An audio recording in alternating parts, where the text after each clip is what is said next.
Chapter 31 of The Seventh Most Important Thing by Shelley Pearsall. Officer Billy showed up at the hospital wearing a pair of white pajamas. At least, that's what Arthur thought at first.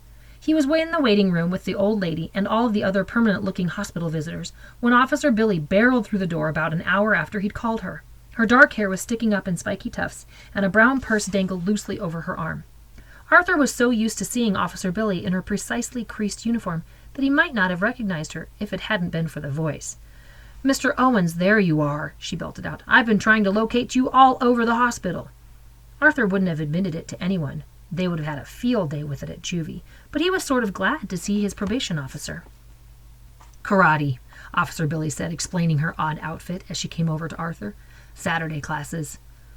Arthur added this to his very short list of surprising things he'd learned about Officer Billy. She made caramel corn, and she did karate. "Are you all right?" The probation officer studied him with her stern cop gaze. It was like sitting under a lamp. It made Arthur sweat. "Yeah, kind of." "What happened?" As Arthur started to answer, Officer Billy glanced around at the other people in the waiting room, who were desperately trying to seem as if they weren't hanging on every word. "Wait," she said, holding up her hand. "We'll talk outside." Arthur was surprised to see it was still light out. He felt like it should be way past supper time, but there were some streaks of pinkish yellow left in the sky. The rain seemed to have stopped. Big puddles filled the parking lot. "Car's over here," Officer Billy pointed to an old blue Pontiac. "Nothing fancy, no sirens on this one," she said with a joking grin as she opened the door for him. The car smelled like fast food. Officer Billy had to brush some wrappers and leftover fries off the passenger seat before Arthur sat down. "Let me get the door," she said automatically, closing it with a firm thump. As they waited in a line of traffic, the officer finally turned to Arthur and said, "Now, let's hear the details." Arthur kept his eyes focused on the scene outside the car window. "I don't know," he answered truthfully. "Mr. Hampton was on the floor of his garage when I got there this morning. I couldn't tell what happened or how long he'd been there." He didn't mention what Mr. Hampton had been working on. If Officer Billy didn't already know what the guy was doing, he wasn't going to be the one to tell her. Plus, he wasn't even sure he could explain it. "So you got help and went to the hospital with him?" Arthur nodded. "Well, I'm extremely proud of you for being in the right place at the right time," Officer Billy said. In his mind, Arthur added, "instead of being in the wrong place at the wrong time like you usually are. The judge will be pleased to hear what you did for Mr. Hampton today." Then there was a strange pause. Arthur had the feeling Officer Billy was going to say something else, but changed her mind. "You hungry?" she asked as the light in front of them turned green. "How about a burger or something? My treat." Arthur didn't want to spend any more time with Officer Billy than necessary, but he knew there wouldn't be any supper at home since his mom was gone. Having eaten nothing for hours, he couldn't bring himself to turn down a burger and fries, no matter who bought them. "All right, sure," he agreed. Officer Billy pulled into the parking lot of a small diner. It looked pretty empty. Inside, there were about a dozen tables with red checkered cloths and a row of worn booths. "We'll take a booth," Officer Billy said to the waitress, who seemed to know her. She put them in a corner one that could have fit a family of 8. Arthur figured Officer Billy probably brought all of her juvenile delinquents here. "Order whatever you want," Officer Billy said. "I've already eaten." She told the waitress all she needed was a cup of black coffee. Arthur didn't want to be greedy, although he could have polished off about 3 of the diner's big platter specials. All he ordered was a cheeseburger, fries, and a Coke.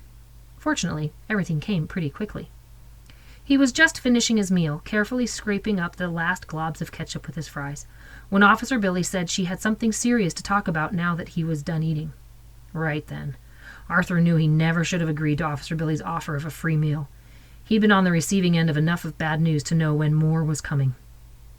Officer Billy sighed, folded her hands in front of her.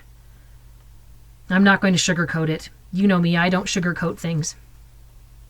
Arthur nervously swallowed the last of his watery Coke, as if that would help the sudden dryness in his mouth. He had no idea what to expect. "All right," Officer Billy cleared her throat. "I didn't want to have to be the one to tell you this, but I think you need to know the truth, especially after what happened today." She paused and looked at Arthur. "I'm sure you've already guessed that Mr. Hampton is very ill." No, Arthur thought. He hadn't guessed anything. That morning was the first time he'd actually seen Mr. Hampton since the day in court, but he decided it wasn't a smart idea to share that fact with Officer Billy now, so he stayed quiet and let her keep talking. The truth is, the officer continued, he may not have a lot of time left. Arthur tried not to jump to the worst conclusions right away. What do you mean? He asked carefully. Mr. Hampton is dying of cancer, stomach cancer, Officer Billy said in a voice that reminded Arthur of how the cops had told him about his dad. Tom Owens died instantly. Officer Billy drummed her fingers on the side of her coffee mug. I told the judge about it, but he didn't want anyone else to know. He didn't want it to affect your sentence, and he especially didn't want you to be told, she added. Arthur wasn't sure what to say. What went through his mind first was, why did all of this bad stuff keep happening to him? How could the guy he'd just started to get to know be dying of cancer? What would it mean for his probation and for all the work he'd done for him so far? So what's going to happen now? He asked, feeling kind of stunned, with everything. Well, Officer Billy said slowly, I guess you'll keep working for Mr. Hampton as long as he wants you to. What? Arthur's eyes darted toward Officer Billy. You mean until he couldn't bring himself to say dies. No, I'm not saying that exactly. I can't do that, Arthur said quickly. No matter what the judge says, I can't. Even if it sounded terrible, there was no way he could be around someone who was dying. He knew it would bring back all the bad memories of his dad's death. The judge couldn't make him do that, could he? My father died in a motorcycle crash this past summer. Did you know that? Arthur blurted out. For reasons he couldn't explain, his eyes were starting to sting with tears. Embarrassed, he slid out of the booth and began yanking on his coat. He had to leave. He could hardly see what he was doing. Yes, Officer Billy answered calmly. She picked up the check and waved it at the waitress to show she was ready to pay. I'm aware of that fact. He hit a tree and died instantly. Yes, I'm aware of that. I'm not going through all that again, Arthur said, his voice rising. I'm not going to do it. Tell the judge he needs to find someone else. Okay, said Officer Billy, not showing any emotion at all. I'll inform the judge of your wishes. Seriously, I'm not going back, Arthur shouted over his shoulder as he headed for the door and pushed it open, glad for the darkness, glad for the rain, which was falling again.